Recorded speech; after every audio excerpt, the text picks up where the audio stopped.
Okay, so to get started, I am just grabbing a couple of these pages. I also have on hand here um, these wood panels. I already prepped this one. I tape around the sides and I painted this white. You can use a white gesso, something to seal the wood just so that it doesn't seep through later. These are artist wood panels. I use them quite a bit. This brand is called Art Alternatives. It's a 4x4 and it's considered a gallery depth panel, which is 1.5 inch profile. They do come in different profiles. You can get them thinner. I love these because you can then sit them on a shelf somewhere, or you can hang them on a wall, but they're just fun little art pieces to do. I do like working on wood panels just when I'm collaging because you just can adhere your items to them so much easier. The paper doesn't wrinkle as much, and it's just, for me, I enjoy working on it. However, you could use a canvas, you could use it in a book. If you do it in a sketchbook of some kind, I would suggest using a mixed media paper, something a little thicker, because you're probably going to use a lot of matte medium to adhere these down. I will show one block I've already done with some of the collage papers, and then I added some other elements. If some of you have ever seen me do some of my work, you know I love this little teardrop. I tend to use it a lot in my artwork, and then I added some black and white elements on top.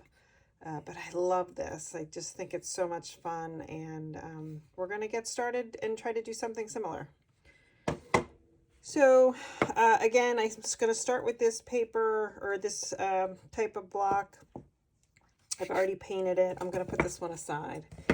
And I have all these different sizes on here, and you can go ahead and do a full 4x4 color wheel if you wanted to, and then play around with that. I am not going to do that today. I am going to cut out this little guy, and then we're going to use him as an element, and then a couple other pieces, and we're going to create a collage. I probably will fast forward through this part. These are really just to have fun and to learn how to use colors. I always am using a color wheel when I am choosing colors, and complementary colors are always straight across from each other. And this is why I thought this would be so fun and educational for people to be able to play with these papers. All right, so I'm going to get started.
Okay, so while I'm waiting for this to dry, I'm just going to go ahead and look for some other elements that might look good on top of this. And again, going back to the color theory and complementary colors, yellow and purple are complementary colors. So if I put some yellow here and then another strip of purple here, and these I cut up out of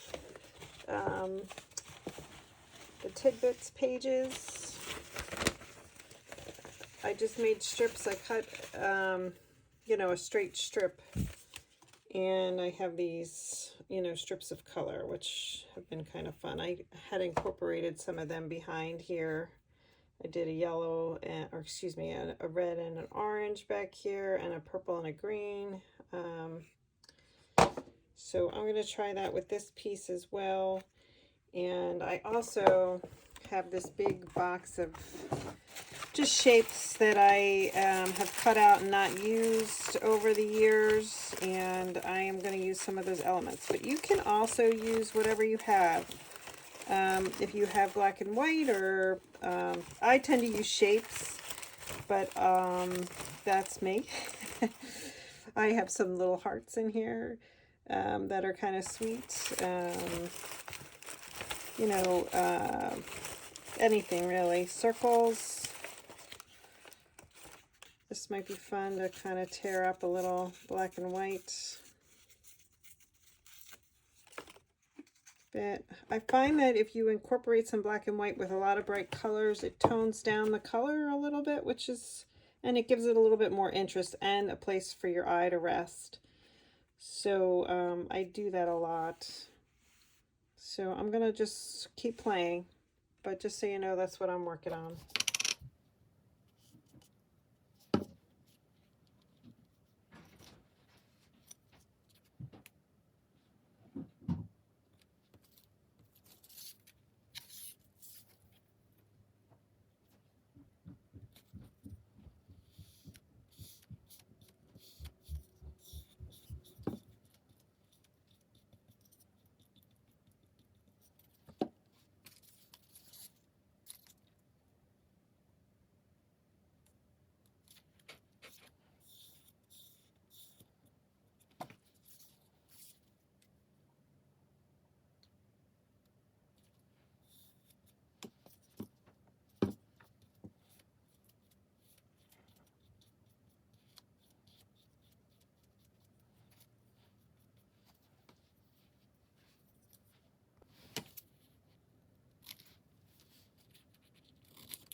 At this point, I pulled out my dryer just to continue on a little bit quicker in this process.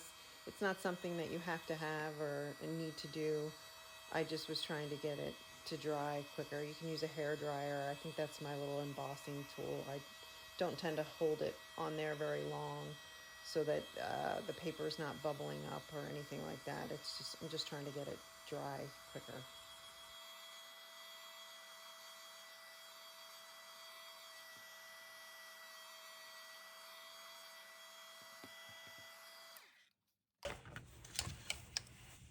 Okay, so that's pretty well dry. And now I'm going to play around with some of these elements. This almost seems a little too dark, but I'm just going to see what I think.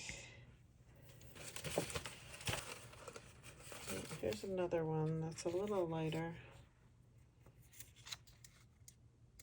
I think I like that one better. And this was just copper painted paper. I painted copper on top of it, so it has a little bit of a shimmer, but it's subtle. So I'm thinking something like that there, and then to kind of balance it out,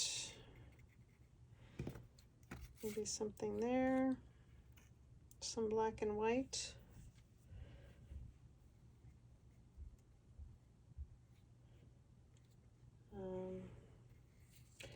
I tend to, when I use these teardrops, I line them up on a straight line with something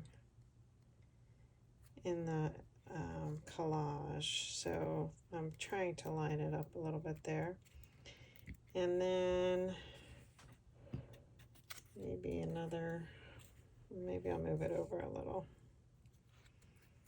I'll do a couple little dots.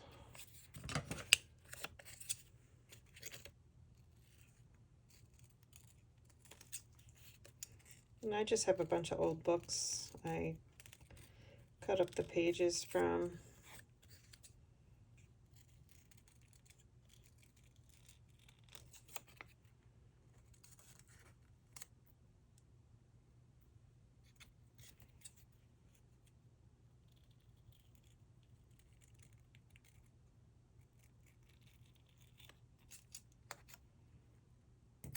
I'm going to do 2 dots there, and I still feel like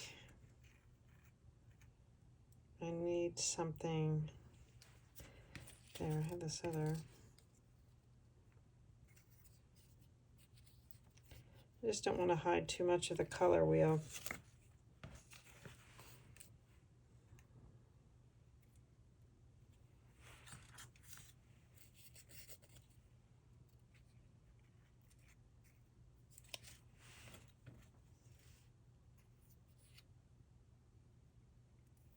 Maybe just something like that.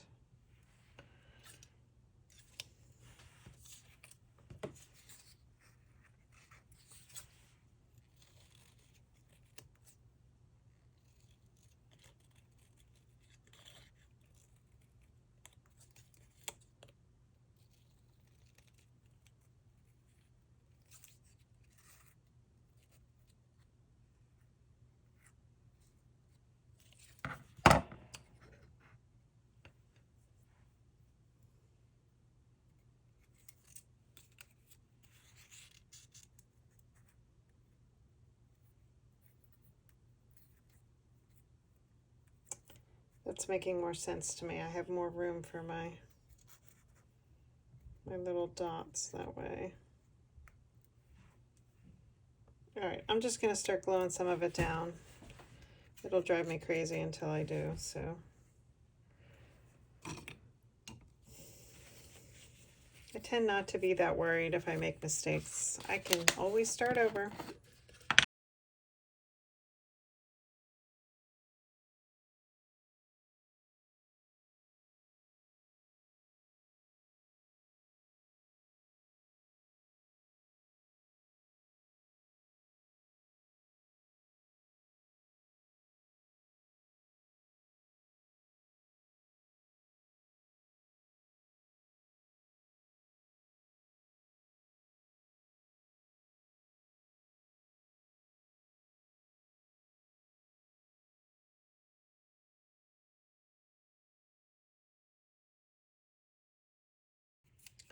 I think also too, when you add these other elements, the rice paper is thin, similar to tissue paper. It has more strength than tissue, but you can see through it. And then when you add these other elements on top, they create bolder shapes and stand out.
And then again, and you'll notice that this is blue and this copper bit is looking orange, and we have blue and orange across from each other. This is more of the tealy, and it's more of a red orange across, but it goes really well together. I again, complementary colors.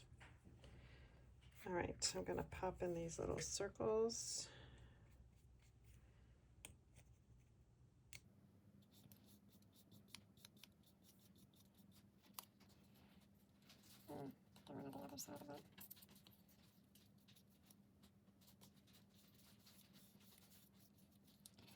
And these I just take my Xacto knife and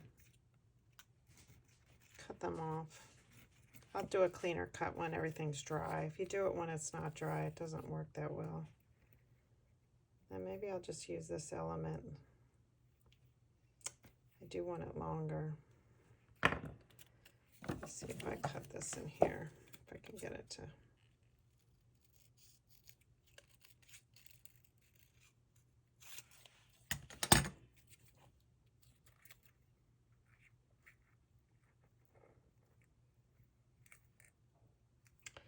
I'm going to get another bit.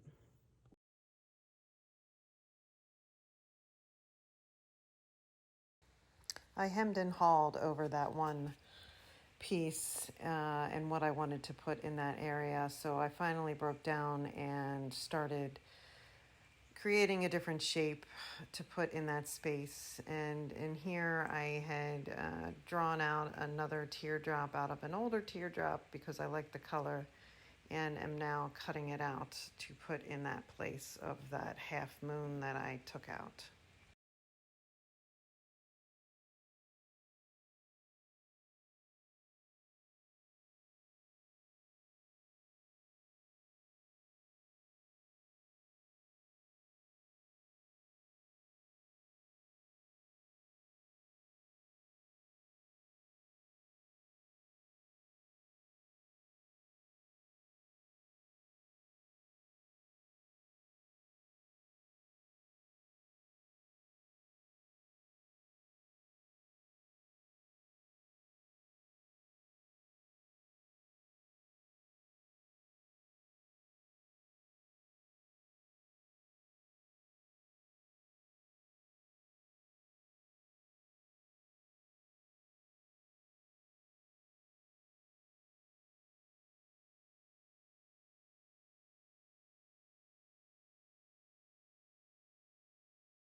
Okay, so this one's pretty much done.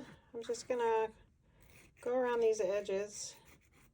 I just take the straight edge of my Xacto and I run it along the sides to get the edges off.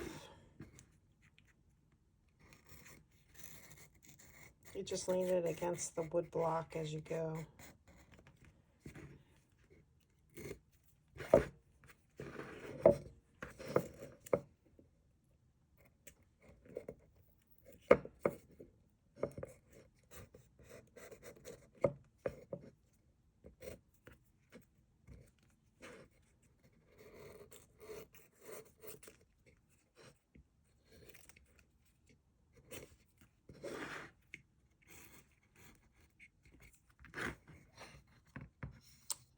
And then those edges, there's still a little bit here and there. I just take a sandpaper block and I hit the edges with the block. Just gets them nice and sharp.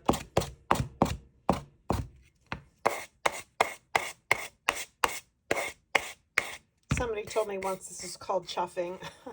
I didn't know that until somebody was referring to chuffing, and I had no idea what they were talking about. But, and I could be wrong, because they could have been wrong, or I'm remembering it wrong.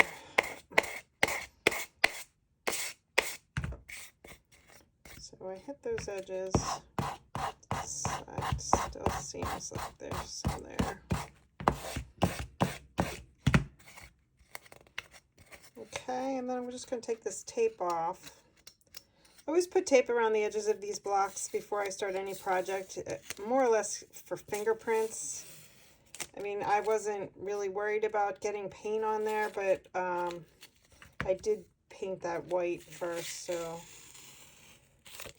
but for me, it's always my fingerprints get on the side, and then it's just extra work to try to get them out. And so there's that. It still has a couple of areas that have paper on them.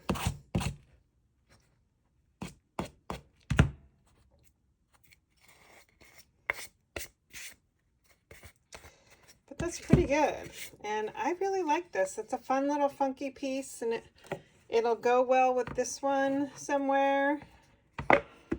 I could do two. I am gonna probably do a couple of these. Check out my Instagram page. I will probably do more. I think I made an Instagram reel on making this one, so that would be up, and then this one I went much slower to show you guys my process. And I'm probably going to do a 6x6 as well. But what fun little pockets of color to place, you know, anywhere. You could do you could hang them on a wall, or again, like I said, you can sit them on a shelf somewhere. And it's fun to keep one maybe in your studio. Just a reminder of the color wheel and using your complementary colors. Okay, thanks for stopping in. Have a great day.